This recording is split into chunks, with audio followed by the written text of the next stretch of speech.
dengan NIM 8573686. Pada kesempatan kali ini saya akan melakukan praktikum IPA, yaitu uji karbohidrat, lemak, dan protein pada bahan makanan. Untuk alat dan bahan yang kita butuhkan yaitu sebagai berikut ini. Ada kentang, apel, biskuit, roti, terigu, nasi, pisang, susu, putih telur, seledri, alkohol, cairan kolium, betadin, tempe, tahu, air gula, margarin, minyak, air kapur, dan juga ayam. Berikut ini landasan teorinya.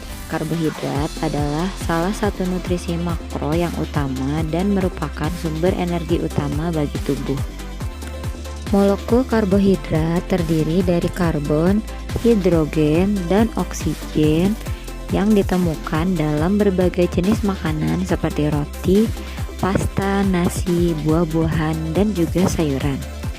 Lalu, protein adalah makronutrien yang terdiri dari asam amino sebagai unit dasar. Molekul protein mengandung karbon, hidrogen, oksigen, nitrogen, dan kadang-kadang sulfur. Protein memainkan peran penting dalam struktur, fungsi, dan regulasi sel serta jaringan tubuh. Protein ditemukan dalam beberapa jenis makanan seperti daging, ikan, telur, kacang-kacangan, dan juga susu. Selanjutnya, lemak merupakan salah satu zat gizi makro yang berfungsi sebagai sumber energi utama selain karbohidrat dan juga protein. Secara kimia, lemak tersusun atas unsur karbon, hidrogen, dan oksigen, serta termasuk dalam golongan lipid, yaitu senyawa organik yang tidak larut dalam air tetapi larut dalam pelarut organik seperti ether, benzena, atau kloroform. Lemak berperan penting dalam berbagai fungsi tubuh, diantaranya sebagai cadangan energi, pelindung organ dalam, penyusun membran sel, dan pengatur suhu tubuh. Selain itu, lemak juga berfungsi membantu penyerapan vitamin yang larut dalam lemak, yaitu vitamin A, D, E, dan vitamin K, sehingga berperan dalam menjaga kesehatan kulit, mata, tulang, dan sistem kekebalan tubuh. Baik teman-teman, sekarang kita akan melakukan uji karbohidrat. Pertama-tama, siapkan alat dan bahan yang diperlukan. Kemudian, potong-potong sampel makanan menjadi potongan kecil atau tumbuk hingga halus. Lalu, letakkan sampel makanan pada piring plastik. Tambahkan 2-3 tetes larutan yodium langsung pada sampel makanan. Pastikan larutan yodium menyebar merata di permukaan makanan. Lalu, perhatikan perubahan warna pada makanan setelah larutan yodium diteteskan. Jika makanan tersebut mengandung karbohidrat, maka warnanya akan berubah menjadi hitam atau berwarna merah hati. Tetapi jika warnanya tidak berubah, berarti makanan tersebut tidak mengandung karbohidrat. Sebagai sampel, pada video ini kita melakukan uji coba pada nasi yang ditetesi oleh larutan yodium. Setelah nasi diberikan larutan yodium, ternyata warnanya berubah menjadi hitam, dan hal tersebut menunjukkan bahwa nasi mengandung karbohidrat. Selanjutnya, kita akan melakukan uji protein. Berikut ini langkah-langkah yang harus dilakukan untuk menguji protein, yaitu siapkan alat dan bahan yang diperlukan. Pisahkan bahan-bahan yang akan diuji proteinnya. Kami menggunakan cara uji dengan menggunakan tembaga sulfat, yaitu sebagai berikut. Larutkan 2 sendok makan tembaga sulfat ke dalam 1 cangkir air. Aturlah bahan makanan yang akan diuji di atas piring plastik. Bahan makanan yang akan diuji meliputi gula pasir, roti, tempe, daging ayam, dan tepung terigu. Lalu berikan 2 tetes larutan kapur untuk setiap bahan makanan yang akan diuji. Pada daerah bekas tetesan air kapur, berikan pula 2 tetes tembaga sulfat.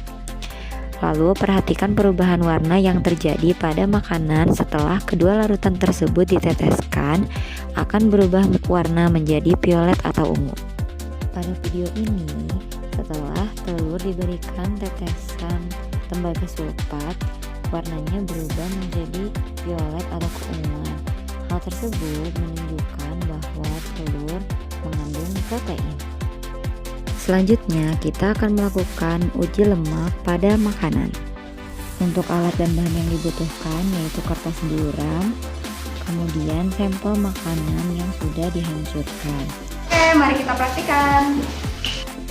Langkah-langkah percobaannya yaitu setelah semua bahan disiapkan, kita mengambil sedikit sampel bahan makanan lalu mengoleskannya pada kertas buram. Ulangi langkah yang sama untuk semua jenis sampel makanan. Setelah itu, kita diamkan selama 5-10 menit agar minyak atau lemak terserap ke dalam kertas. Mari kita jemur dan tunggu selama 20 menit. Setelah kertas mengering, dapat kita amati bahwa makanan yang mengandung lemak yaitu ada margarin dan juga minyak.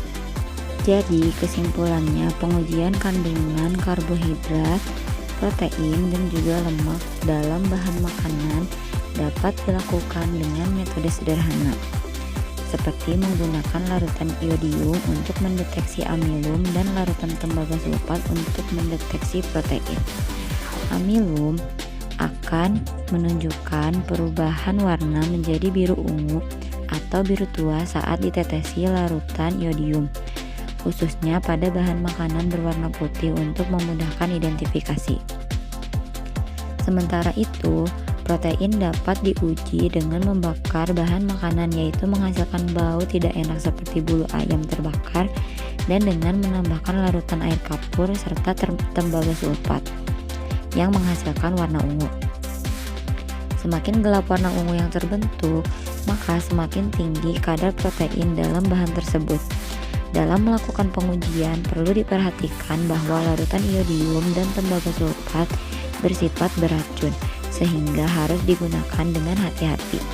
Dengan metode ini, kandungan karbohidrat dan protein dalam bahan makanan dapat diidentifikasi secara efektif. Kemudian, untuk pengujian bahan lemak, dapat menggunakan kertas buram. Apabila bahan makanan meninggalkan noda atau sisa minyak, maka bahan makanan tersebut mengandung lemak. Nah, itulah dia hasil dari praktikum uji zat karbohidrat, protein, dan lemak pada bahan makanan. Nah, cukup sekian video praktikum dari saya. Sampai bertemu kembali di video praktikum yang lainnya. Wassalamualaikum warahmatullahi wabarakatuh.